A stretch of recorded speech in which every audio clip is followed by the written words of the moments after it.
Mann. So als Einstieg möchte ich euch gerne einen Videoclip zeigen, damit wir können schauen, was auch über unsere Region so raus am Passieren ist. Und von dem her, lasst uns das gerade mal abspielen. Das ist vom letzten Herbst.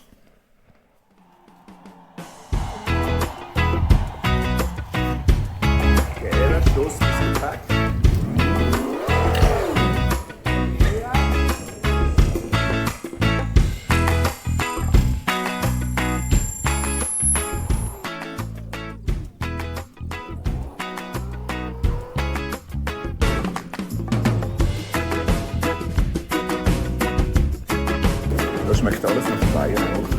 Äthiopische Gastfreundschaft ist einfach grossartig. Regenschirm. Genau das wollen wir natürlich dann nicht an den Veranstaltungen. Freudiges Wiedersehen mit Cherise und Markus. Sie sind schon 6 Monate zum Voraus hierher gekommen, haben 150 Killer ins Boot geholt, Leiter und Mitarbeiter trainiert, mit Behörden zusammengearbeitet, Location ausgelesen und vieles mehr vorbereitet.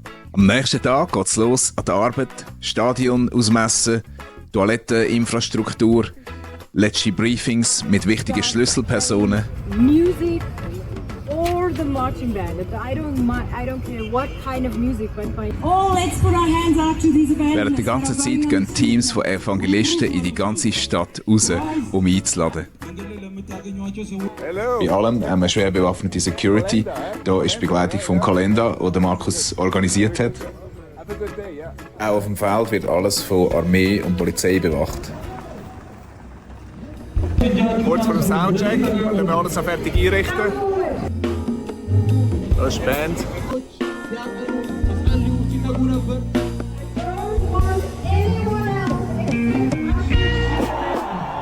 Die Eröffnung macht der Bürgermeister von Havassa mit einer Ansprache über Jesus Christus. Und was mich besonders berührt, ist, dass er sich anschliessend auf die Knie lässt segnen von den leitenden Pastoren der Region. Was folgt, ist das Singen von einem etwa 1000-köpfigen Chor und dann eine Lobpreiszeit voll Singen, Tanzen, Feiern, Klatschen.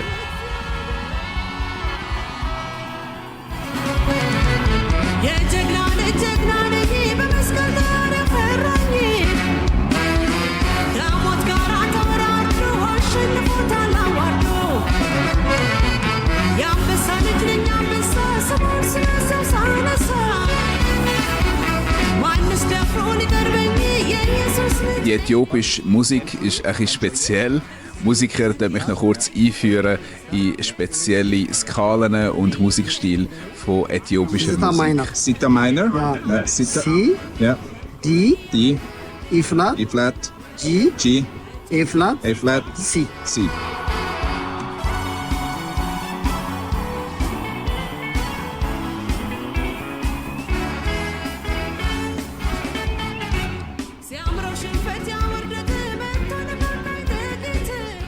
Dann verkündigen der Daniel Kalenda und andere Evangelisten die rettende Botschaft von Jesus Christus.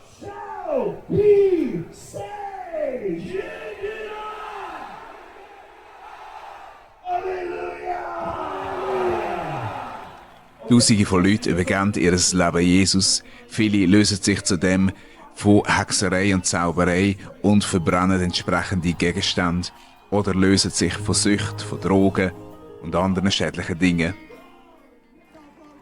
Was mich ganz besonders freut, ist, dass auch eine Versöhnung stattfindet von vielen Pastoren.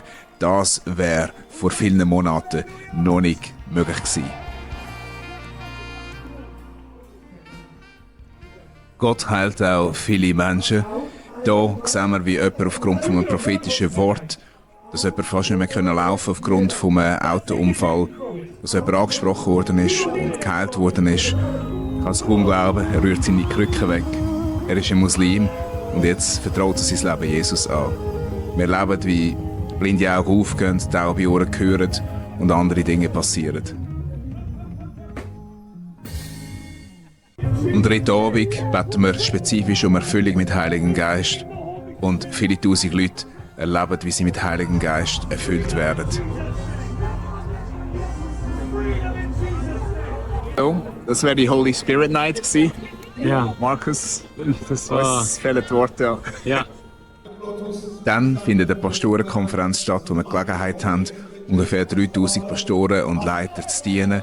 Und sie strecken sich so aus und sind so hungrig nach dem Wirken Gottes. Jetzt gehen wir hier in den Gottesdienst.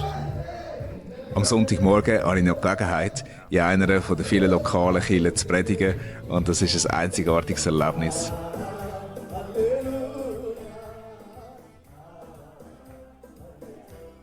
So schön, wie sich auch Freundschaften ergeben. Noorderhallen. Een Noorderhalle. Ja, Noorderhallen. Noorderhalle. And what does it mean?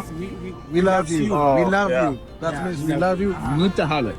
Eva findet auch ein paar Freunde. Da versucht sie, Sina und Koreb ein schweizerdeutsches Lied beizubringen.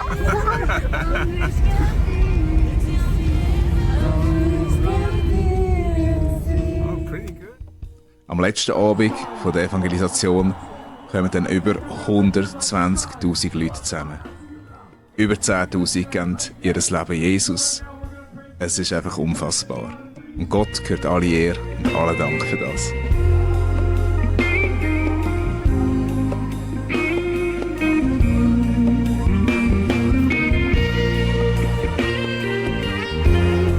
Sehr berührend, überwältigende Sachen dürfen mitzuerleben, aber wir wissen was, Gott ist auch hier am Wirken bei uns in der Region. Amen.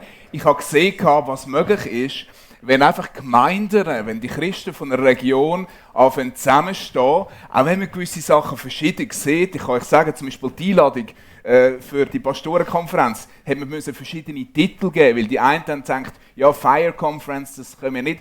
Aber am Schluss hat Gott einfach das gemacht. Und das Feuer ist dann gefallen sowieso, oder? Aber das ist das, was mich auch bewegt und motiviert bei uns in der Region, dass wir auch als Gemeinden können, dort, wo Gott einen Auftrag hat, dass wir dort zusammenarbeiten können. Und das ist auch bereits schon am passieren. Und da möchte ich gerne euch ein paar Sachen noch mitgeben, bevor wir dann ins Wort Gottes gehen, was so am Gehen ist. Das ist ja die Evangelische Allianz Baden-Wettigen, wo verschiedene Gemeinden etwas zusammen machen. Und wir haben hier Folgendes, was jetzt gerade passieren ist, Baden liest die Bibel. Das ist das erste Mal, wo wir auch mit der Landeskirche zusammenarbeiten. Und am ersten Abend, wo wir uns in der Stadtkirche getroffen haben, die Kirche war voll, über 400 Leute. Auch die Workshops sind nachher super Besuch gewesen. Und wir werden jetzt diesen Donnerstag übrigens noch in der reformierten Kirche dann den Abschluss haben, wo wir dann einfach so wie einen Erntedank schauen, was alles gelaufen ist in diesen Ateliers, in diesen Workshops. Dann Jugendgottesdienst. Wir haben wieder einen Jugendgottesdienst gehabt, der hat sogar da drinnen stattgefunden. Der war grossartig, ich habe es wirklich so lässig gefunden. Und was auch passieren ist, dass wir auch anfangen für die Landeskirche, wir machen auch für die reformierte Kirche, haben wir angefangen Jugendgottesdienste zu machen. Stellt dir mal vor, in Würrelos und auch an anderen Orten, wo wir einfach sie unterstützen, weil wie wäre es, wenn es ist in jedem Dorf praktisch gibt es mindestens ein oder es gibt 2 Kirchen. Wie wäre es, wenn die wieder mit Feuer, mit Leben gefüllt werden? Amen. Und wenn wir da können, etwas dabei helfen und unterstützen, das ist grossartig. Und es gehen Türen auf, sage ich euch. Und auch da sind wir dran, gerade besonders mit den Jugendlichen. Dann gehen wir auf die Straße. Ich sehe Gesichter, die auch schon dort dabei sind, egal mit der Musik, mit der Band oder im Gebetsteam. Oder einfach, dass sie dann gehen und mit Leuten schwätzen. Und das wird auch nächstes Jahr wieder stattfinden. Und hey, ich würde mir wünschen, wenn ich jeden von euch mal einfach einmal sehen.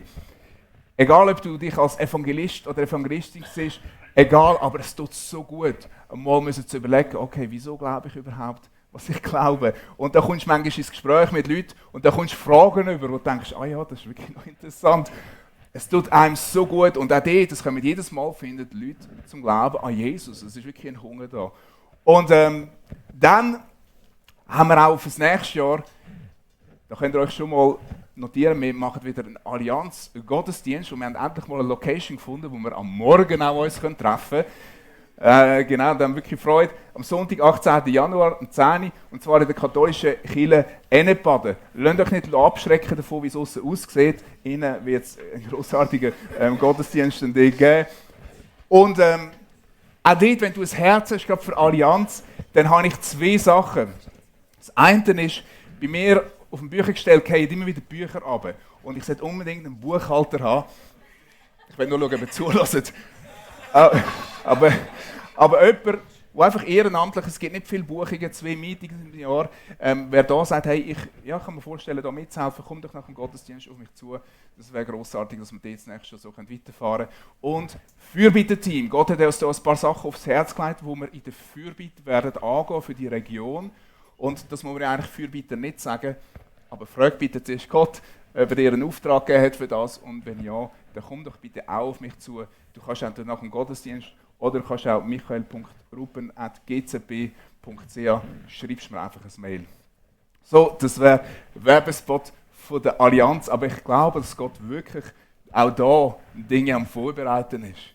Vielleicht nicht gerade 120'000 Leute, so viele Einwohner hat es da im Einzugsgebiet gar nicht, aber doch, dass Gott da etwas machen wird, wo wir wirklich als Gemeinden zusammen können noch viel mehr erleben. Und was es braucht dann, ist eben geistliche Väter und Mütter.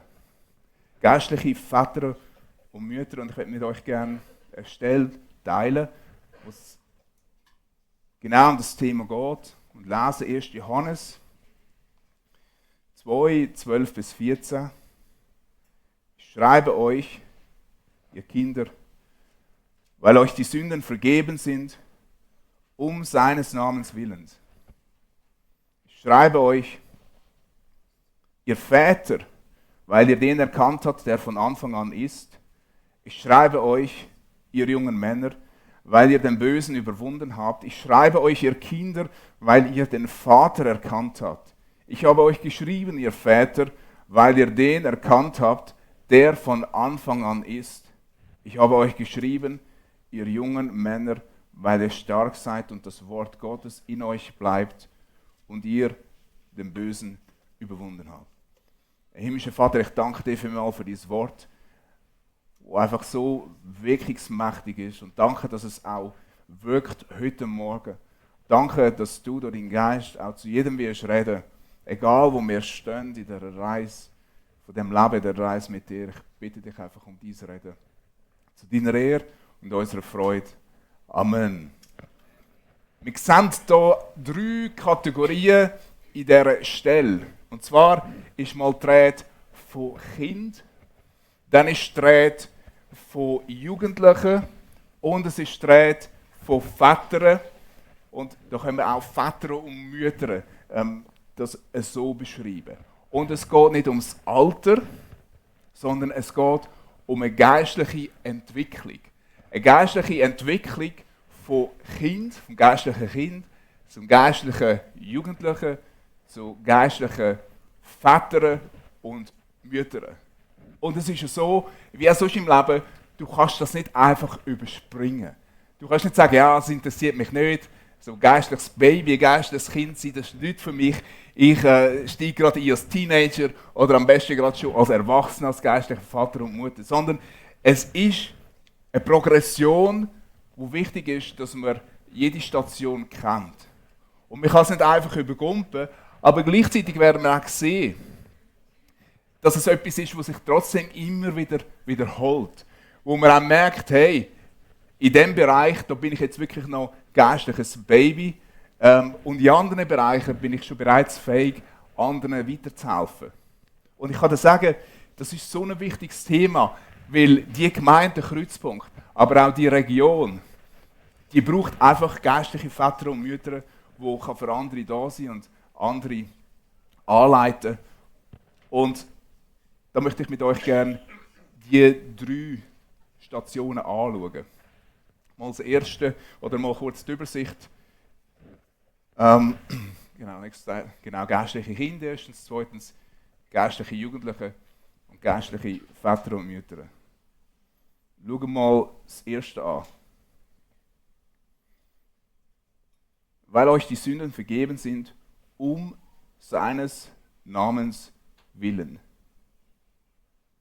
Also da geht es einmal darum, dass man versteht die Basics. Und ich finde es übrigens so schön, die Punkte, die ihr habt, da gibt es auch Parallelen dazu. Zuerst einmal Gott überhaupt kennenlernen als der Vater. Und das ist etwas, wo noch schwierig ist zu beschreiben. Einfach als Kind auf die Welt kommen, das ist ja nicht etwas, wo du selber machst, wo du selber bewerkstelligst. Und genauso ist es, ein Kind Gottes werden. Wir sagen zwar Ja dazu, wir sagen zwar Ja, ich möchte Jesus aufnehmen ins Leben, ich möchte gerne ein Kind Gottes werden, aber Gott ist dann der, der das Wunder tut von dieser neuen Geburt, von dem neuen Leben, das er in dir schafft. Und das hat damit zu tun, dass Sünden vergeben werden. Das heisst, das Alte, dass du weißt, hey, das ist nicht mehr das, was jetzt zählt, sondern das Neue, und ich habe einen neuen Stand. Ich bin jetzt nämlich in die Family, in die Familie Gottes hineingesetzt. Und das heisst, um seines Namens Willens. Und das siehst du immer wieder, wenn du in der Bibel liest. Zum Beispiel Psalm 23. Oder heisst, er führe mich auf rechte Straße. Und dann, um seines Namens Willen. Also nicht, weil ich alles richtig gemacht habe. Nicht, weil ich mich entwickelt habe. Nicht, weil ich es verdient habe, sondern um seines Namens Willens. Nicht, weil ich gut bin, sondern weil er gut ist. Und ich weiß nicht, wer von euch das schon erlebt hat. Ich würde davon ausgehen, dass die meisten von euch das schon erlebt haben, was es bedeutet, wenn du dich Gott öffnest, wenn du um Vergebung von der Sünden bittest, wenn du Jesus aufnimmst in dein Leben und was dann passiert. Aber hey, wenn das bei dir noch nicht passiert ist, dann ist heute der Tag, dann kann jetzt der Moment sein. Wenn du noch nicht weißt, von was ich jetzt rede und innerlich noch nie wirklich Gott erlebt hast, dann kann jetzt der Moment sein, wo das passiert. Alles, was es braucht, ist von dir deine Willigkeit. Zu sagen, ja, okay, ich möchte Jesus, komm du in mein Leben hinein und vergib mir meine Sünde. Und nimm mich an als Gottes Kind. So einfach ist es. Und dann gibt es noch einen weiteren Aspekt, den wir hier sehen. Ihr habt seinen Vater erkannt. Und das ist nicht einfach nur so, ja, ich weiß etwas über den himmlischen Vater, ich weiß etwas über Gott, sondern das ist eigentlich mit allem, mit Hut und Haar, mit Geist, Seele und Liebe, als ganzer Mensch fährst du an zu erleben, dass es da einen Gott gibt. Ich habe mit dem lange Zeit recht Mühe gehabt. Ich bin auch in der Kirche aufgewachsen, wie wahrscheinlich auch, oh. Ja, wir sind noch im Stadium vom Kind. Jetzt gerade, danke vielmals. Darum müssen wir es jetzt auf diese Stufen abstellen. Das ist okay, ich glaube, ja. Sonst denken wir immer, ja, wann wird es wieder runtergehen. Und ich bin wirklich froh, wenn wir uns auf Gottes Wort konzentrieren heute Morgen und nicht irgend auf so einen Ständer. Auf jeden Fall, ich habe wirklich mit dem Mühe gehabt, weil ich habe gewusst, da ist noch mehr da als einfach nur, ich sage jetzt Bekehrung und dass ich eben Jesus aufnehme in mein Leben, sondern ich habe davon gehört, dass es möglich ist, dass man mit Heiligen Geist erfüllt werden kann. Und dass das so etwas ist wie eine Umarmung Gottes. Dass es so etwas ist, wo nicht nur im Kopf ist, intellektuell, sondern wo dich erfasst als ganze Person. Und bei uns haben wir so davon geredet, auch von Geistestaufe. Und es ist so das, was wir lesen, unter anderem im Römer 8. Ich habe euch den Vers auch da, Römer 8, 15, 16, sondern ihr habt den Geist der Sohnschaft empfangen, indem wir rufen, Abba, Vater. Der Geist selbst gibt Zeugnis zusammen mit unserem Geist, dass wir Gottes Kinder sind. Das heißt, dass wir voll sind von Gottes Geist und das uns absolute Gewissheit gibt und Sicherheit, hey, ich bin geliebt, ich bin Gottes Kind. Und ich habe dann auch gesagt, Herr, ich möchte wirklich noch mehr. Ich möchte wirklich das erleben, auch wie du mich fühlst mit deinem Geist, dass es einfach die göttliche Umarmung von der Liebe, dass es nicht einfach nur ein Konzept ist, sondern dass ich das wirklich erleben kann. Und bei mir ist eben das Problem, ich tue gerne Sachen so irgendwo im Griff haben, oder? Ich denke, ja, genau, und jetzt, Herr, musst du das machen und jetzt das und dann dieses, oder? Und bin irgendwo auch, du eben gerne Bücher lesen, bin gerne intellektuell unterwegs. Und das ist einfach nicht passiert. Oder andere, die haben irgendwie sich ausgestreckt und dann so ausgewählt, die würden das empfangen. Und ich habe gedacht, und es ist wirklich Zeit vergangen. Und weißt du was? In einem Moment, wo ich es nicht erwartet hätte, wir waren da irgendwie in einem Gebetsmeeting und haben gesagt, hey, spiel doch ein bisschen auf der Gitarre und so, und ein bisschen gespielt. Hey, und plötzlich ist einfach aus dem Nichts raus, bin ich einfach so voll geworden von Gottes Gegenwart und seiner Freude und Liebe. Ich habe einfach angefangen rumzusingen und einfach, das kann man gar nicht beschreiben. Und bei jedem Menschen ist es wieder anders, darum hätte ich es jetzt auch nicht gar nicht groß beschreiben.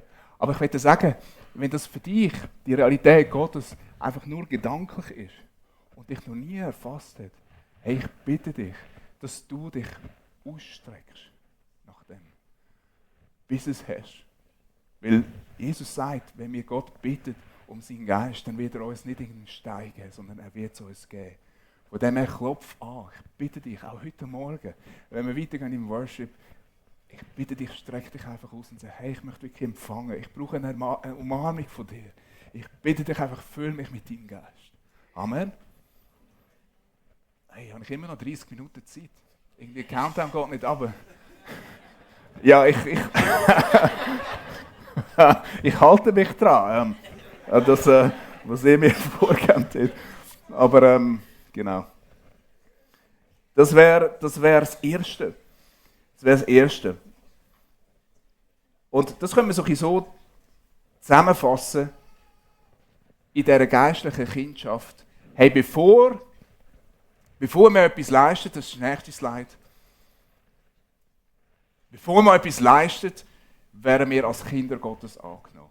Und das ist so wichtig. Ich glaube, das können wir uns nicht genug sagen und immer wieder vor Augen halten. Hey, bevor ich etwas versuche gut zu machen, ich will einfach in dem aufgehen und das immer wieder neu erleben. Herr, ich bin angenommen. Und ich bin überzeugt, auch heute Morgen, es gibt ein paar von euch, die das einfach neu hören, neu auch erleben, neu für sich annehmen. Hey, ich bin angenommen, es ist okay, ich bin Gottes Hand. Amen.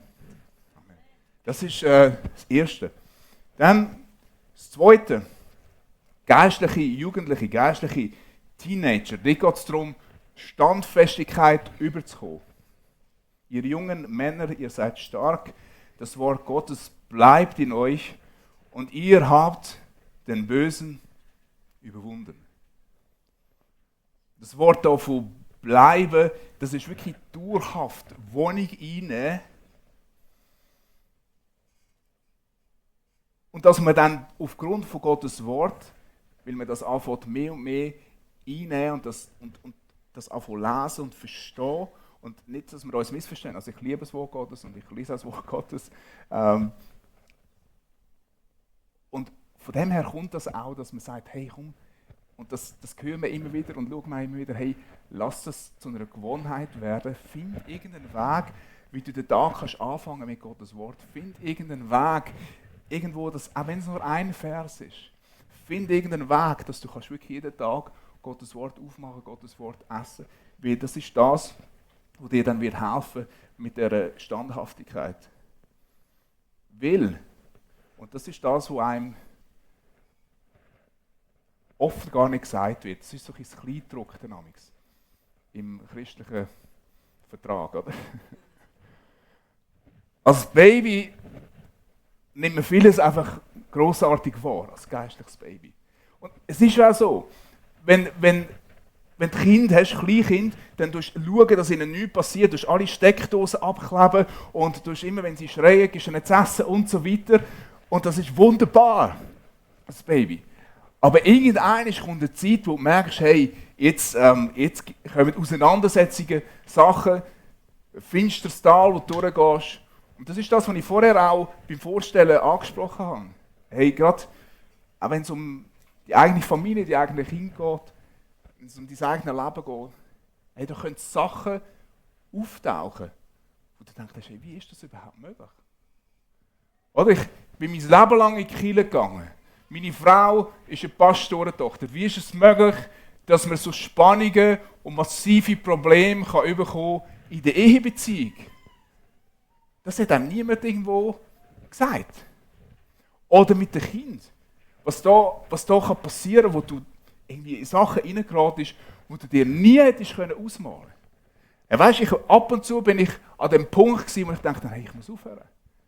Ich kann vielleicht wieder als Lehrer arbeiten oder so, ich muss aufhören. Und das ist nichts Spezielles oder wo nur irgendwie dich betrifft, sondern ich glaube, das geht noch sehr vielen so. Es kommt die Zeit von der geistlichen Jugend, von geistlicher Teenagerschaft und nicht nur einmal, sondern die kann immer wieder mal kommen, einfach in einer anderen Form, aber sie kann ganz massiv kommen und du denkst, hey, die normalen Rezepte, die du früher gekannt hast. Du musst halt einfach beten. Du musst halt einfach die Bibel lesen. Du musst einfach das, oder? Und du hast dann die lieben Geschwister, die dir alle Tipps geben, oder? Und du denkst, danke vielmals. Habe ich alles schon probiert, oder? Und du denkst, hey, ist das überhaupt etwas mit dem Glauben? Ist das überhaupt etwas, stimmt das überhaupt? Und es fängt an zu rütteln und tun. Und da müssen wir einfach auch ehrlich sein miteinander, oder? Und die dann kommen mit einem schnellen Rezept, ist vielleicht gut gemeint. Du musst nur richtig glauben oder du musst nur das und dieses. Aber du merkst, ja, offenbar klappt das bei mir nicht. Aber das ist etwas, was vorgesehen ist in dieser Reise. Das ist nicht einfach, weil du etwas falsch gemacht hast. Das ist nicht einfach, weil du nicht so gut bist wie andere. Und das müssen auch ein paar hören heute Morgen. Hey, wenn du in so Situationen stehst, wo du weißt, hey, ich weiß nicht, wie ich aus dem rauskomme. Ich weiß nicht, wie ich durch das durchkomme. Ich stehe da heute und ich kann sagen, ich bin ein paar Mal so nah dran und gesagt, ich glaube, ich muss aufhören. Aber es ist auch schön, dann zum dir zu sehen, wie Gott wirklich mit dir auch durchs finstere Tal geht. Und das werde ich dir auch zusprechen. Gott hat Leute geschickt, er hat zur richtigen Zeit gesagt, hey, ich bete für dich, hey, ich bin mit dir als Mentor ein bisschen unterwegs und so weiter. Und ja, mein Gebet ist wirklich für dich, gib nicht auf, weil es lohnt sich. Ich bitte dich wirklich, bleib dran, es lohnt sich. Epheser 6, 13, greift darum zu den Waffen Gottes, damit ihr standhalten könnt, wenn der böse Tag kommt. Und auch dort wieder nehmt das Schwert des Geistes, welches das Wort Gottes ist. Und dass wir das wirklich ernst nehmen und sagen, ich will nicht aufhören, einfach das Wort studieren, ich will nicht aufhören, das Wort zu lesen. Und es geht dort dann auch darum, es ist ein Prozess, wo Gott zulässt, wie Läutern von Gold, reinigen von Gold und zu entschlacken. Wir haben das auch hier als zweiter Punkt, leg's ab. Und es geht dort darum, dass wir Lügen ablegen können, Sachen, die nicht stimmen in unserem Leben, die auch ganz tief sein können und die austauschen aufgrund gegen die Wahrheit. Und ich habe einfach mal ein paar Beispiele. Lügen versus Wahrheit. Das ist übernächste Slide. Vielleicht bist du jemand, der denkt, hey, ich bin einfach nur geduldet, oder? Wie Gott, oder? Auch sonst, wo immer ich bin. Aber Gott möchte dir hier seine Wahrheit zeigen. Was denkst du, was wäre seine Wahrheit aus seinem Wort heraus? Wenn du irgendwo tief innen glaubst, hey, ich bin nur jemand, der geduldet ist. Was gibt es da aus Gottes Wort heraus?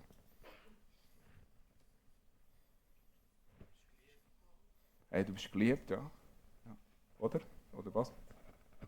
Gewollt, ja. Angenommen. Genau, wie bitte? Ja, auserwählt. Also du findest so viele Sachen da drin.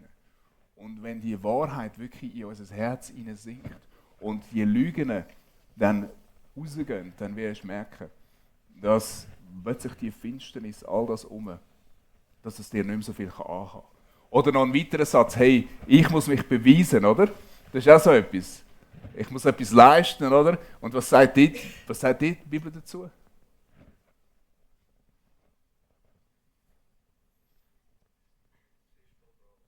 Es ist vollbracht. Allein durch Gnade.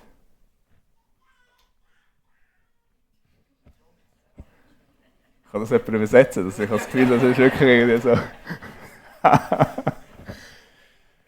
Hey, ich sehe, aber das ist nicht einfach nur so eine theoretische Übung, wie wir es jetzt machen, sondern Gott macht wirklich so eine tiefe Operation, wo er gewisse Tumore einfach in unserem Geist rausnimmt und die entfernt und sie austauscht mit seiner Wahrheit. Und ich sage dir, das braucht Zeit und du brauchst Leute. Und auch, ich weiss, auch die Gemeinde hat fähige Leute, die Erfahrung haben, mit dir zusammen auf Gott zu hören und zu schauen, hey, was sind die Sachen tief unten, die in deinem Leben sind, die dich einfach ständig abziehen und hindern. Und die Zeit ist besonders für das. Hebräer 5,14. Es geht darum, durch Übung geübte Sinne zu haben. Also feste Nahrung dagegen ist für Erwachsene, für reife Menschen, die durch ständigen Gebrauch geschärfte Sinne haben um zwischen Gut und Böse zu unterscheiden. Dass wir wirklich mehr können unterscheiden, hey, was stimmt jetzt wirklich und was nicht. Also da können wir sagen, als Merksatz, in dieser Zeit von geistlicher Jugend, geistlicher Teenagerschaft, das ist dann übernächste Slide, da geht es einfach darum, hey, wirklich die Lügen können durch Wahrheiten von Gottes Wort ersetzen. Amen. Amen. Und dann weiter Väter und Mütter. Das sind diejenigen, die dann wirklich so geerdet sind, gegründet sind in einer Intimität, in einer vertrauten Beziehung mit Gott. Ich schreibe euch Väter, weil ihr den erkannt habt, der von Anfang an ist.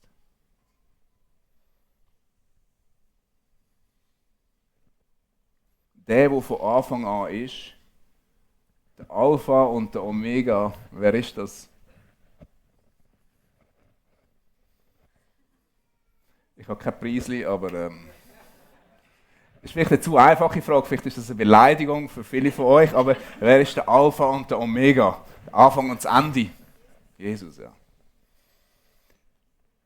Und wenn wir das Leben von Jesus anschauen und wir werden so richtig vertraut mit ihm und sehen, wie er unterwegs war, er sagt unter anderem in Johannes 5,19, der Sohn, und damit meint Jesus sich selber, kann nichts von sich selbst aus tun, sondern nur, was er den Vater tun sieht.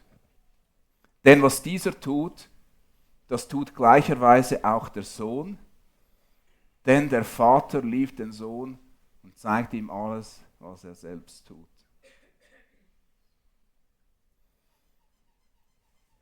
Ich würde es so sagen, dass es dort darum geht, geistlicher Vater und Mutter zu sein oder zu werden, dass wir, das ist der nächste Slide, vom Machen für Gott zum mit Gott gehen. Und ich weiss selber, vielleicht geht es dir auch ein bisschen so, ich habe so viele Ideen, was man alles könnte machen.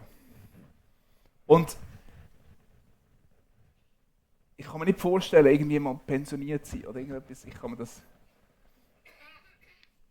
Gut, manchmal ist es so eine kurze depressive Phase oder so, denkst du, ich will einfach pensioniert sein. Und sowieso, sie haben mir gesagt, ja, als ein Pastor wirst, du musst nur am Sonntag arbeiten und das stimmt auch nicht und so. Und, aber ich habe so viele Sachen, und das ist für mich echt eine Not und eine Schwierigkeit gewesen. Und ich weiss, es gibt auch einige Spezialisten da unter euch, die einfach ständig irgendetwas am Machen sind und Ideen haben. Und das ist auch grossartig, oder? Aber das Lernen, nachdem der Schrott und die Lüge, das, was mich blockiert hat, auch überhaupt von Gott irgendetwas zu hören. Ja, die Leute reden immer davon, ja, du musst halt auf Gott hören. Ja, aber ich höre ja nichts, oder? Und das war auch ein Problem gewesen, oder? Und vor allem, weil meine Seele, meine eigenen Gedanken ständig so viele Ideen und Sachen produziert haben, habe ich nicht so recht hören, oder, was Gott sagt. Und einfach sagen, Herr, okay, ja, sag mir einfach noch das Projekt jetzt. Und dann, und das ist vieles, was ich gemacht habe. Muss ich einfach heute sagen, dass das geht in das hinein, oder?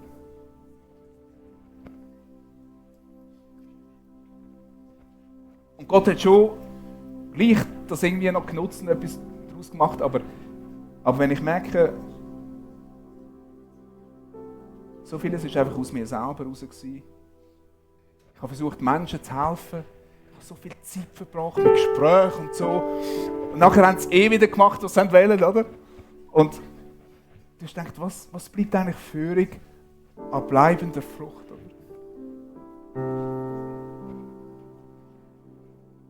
Und dort haben mich auch Leute angefangen lernen, die eben schon bereits geistliche Väter und Mütter sind. Und mich so in die Hand genommen haben. Zuerst mir geholfen haben, eben so in meinen Schrott immer mehr abladen. Bei uns nennen wir es Heiligungsgebet, an anderen Orten nennen wir es anders. Einfach Freiheit finden. Und dann auch von Gottes Stimme hören und dann merken, wow, da kommen ja Sachen rausführen dann, die du dir nie im Traum vorgestellt hättest.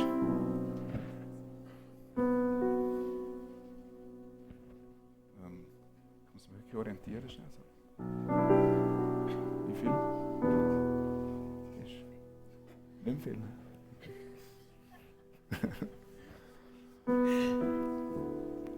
Jetzt sehe ich es auch.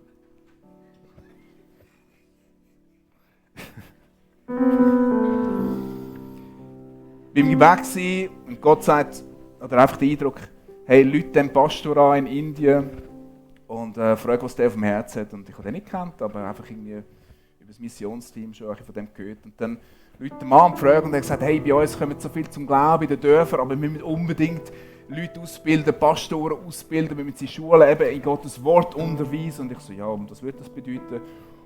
Und was daraus entstanden ist, wir sind jetzt schon das 4. Jahr dran, schon 80 Leute, die wir haben können ordinieren als geistliche Leiter, als Pastor, als Pastorinnen einsetzen in diesen ärmlichen Gegenden dort.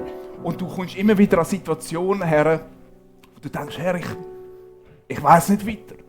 Da zum Beispiel das Bild, das ist Vita und ihre Tochter. Und sie ist in eines von diesen Hausgebetstreffen gekommen und hat gemerkt, ja, irgendetwas stimmt dort nicht. Und habe sie dann nachher gefragt, ob sie eben etwas möchte irgendwie ablegen. Sie hat gesagt, ja, sie sei schon an so vielen Orten gewesen, sie sei zu den Ärzten gegangen, sie sei in die Moschee gegangen, sie sei auch in Kirchen gegangen, aber sie und ihre Tochter, die werden einfach wie gequält, manchmal auch körperlich, also ganz strange Sachen, wo einfach und dann habe ich gesagt, gut, früher hätte ich gedacht, gut, genau, was ist meine Erfahrung, was ist die Theorie? Und gesagt, einfach komm mit dem Team zusammen, komm, wir hören auf Gott, was er zu sagen hat. Und Gott hat einfach Sachen aufzeigen, Sachen ablegen, wobei dann plötzlich ihre Stimme sich geändert hat, gesagt, Kavita ist nicht da, jetzt sind wir da. Und dann, als es darum gegangen ist, dann habe ich gesagt, nein, ich will mit der Kavita reden. Und nachher ist sie ab dem Stuhl runter, hat angefangen zu schlängeln wie eine Schlange am Boden, ist in die Stube vom Zimmer. Und dann, was machst du? Gibt es irgendein Lehrbuch? Gibt es irgendetwas, wo du kannst sagen, hey, genau meine Erfahrungen oder so, du kommst an Situationen her, ganz besonders als geistlicher Vater und Mutter, wo du eben genau nicht weißt. Und wenn wir ehrlich sind, wissen wir ja in den wenigsten Sachen, was wirklich gemacht werden muss, was wirklich gesagt werden, sondern wir müssen es abholen einfach. Und das haben wir dann auch gemacht und 2 Stunden später hat sie wirklich frei sein. Und das ist einfach etwas, was nur Gott machen kann. Und nur er kennt Zusammenhänge. Oder das nächste Bild, das ist eine, die jetzt dieses Jahr auch in die Schule gekommen ist, in die Ausbildungsschule. Ihr Mann hat Alkohol konsumiert und hat sie nie gehen lassen. Hat sie manchmal auch geschlagen, wenn sie kommen wollte. Und sie ist auch mal gekommen, mit einem blauen Auge und so. Und und die Polizei, das kannst du vergessen dort, oder? Vor allem auch als Christ. Und die Leute haben einfach auch Gott gefragt, Gott gebetet und plötzlich steht er dort. Ich war dann auch gerade auf Besuch vor der Tür. Und ich habe gemerkt, er ist ready, oder? Und da sind wir hergesessen. Und ich habe gesagt, hey, wenn du möchtest, eben das, was ich erklärt habe mit dem geistlichen Baby, das kann passieren. Und dann auch das Ablecken, oder Gott kennen, ablecken. Und ich kann dir sagen, ich habe noch nie so viele Blätter gefüllt mit Sachen, was er alles gesagt hat. So viel Kriminalität. Und es war so crazy gewesen. Seine Mutter hat ihn so gehasst, dass sie sogar einen Profikiller auf ihn angesetzt hat, um ihn umzubringen. Es ist wirklich, es gibt so viele Sachen, das ist so crazy, das glaubst du nicht. Aber weißt du was? Wir sehen nicht durch, wir wissen nicht die Lösung. Aber er weiss die Lösung. Wir können ihn fragen. Und er hat in diese Situation geredet. Und der Mann konnte frei werden. Und ich rede jetzt, das klingt so wie Quick-Fix, es geht nicht um Quiz. Ich habe einfach nicht so viel Zeit. So schön. Ja. Aber jeder ist gerufen, ein geistlicher Vater, eine geistliche Mutter zu werden. Zuerst Gott kennenzulernen als der liebende Vater und das erleben. Und dann durch die schwierigen Zeiten durchgehen. Und auch wirklich die Zeiten nutzen, um Freiheit zu finden. Und dann anfangen, das, was Gott der Vater vorbereitet hat, für dich das anfangen umsetzen. Lass uns beten.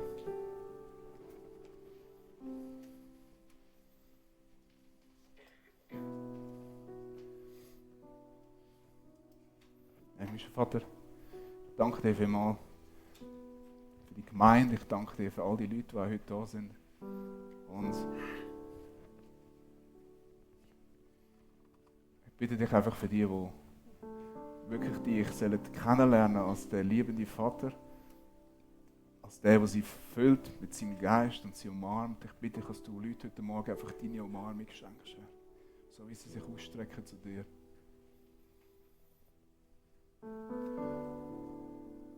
Ja, und während niemand rumschaut, jetzt doch einfach die Augen geschlossen halten.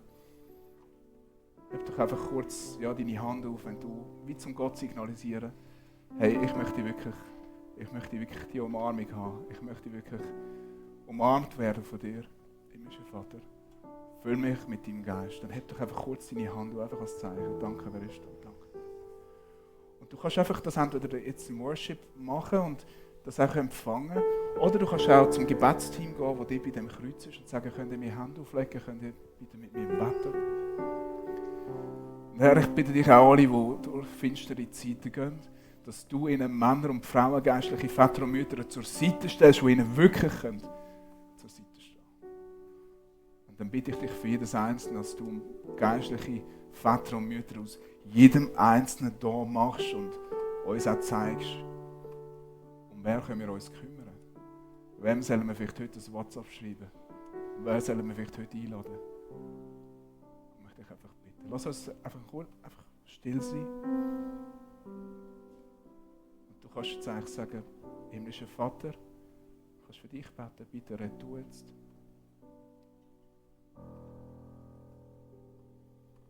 Ich sage jetzt meiner Seele, bist still, sondern ich will mit meinem Geist hören. Sprich du zu mir. Und du kannst ja das sagen, ich verbiete am Find, irgendwie reinzureden. Im Namen Jesus, du musst still sein.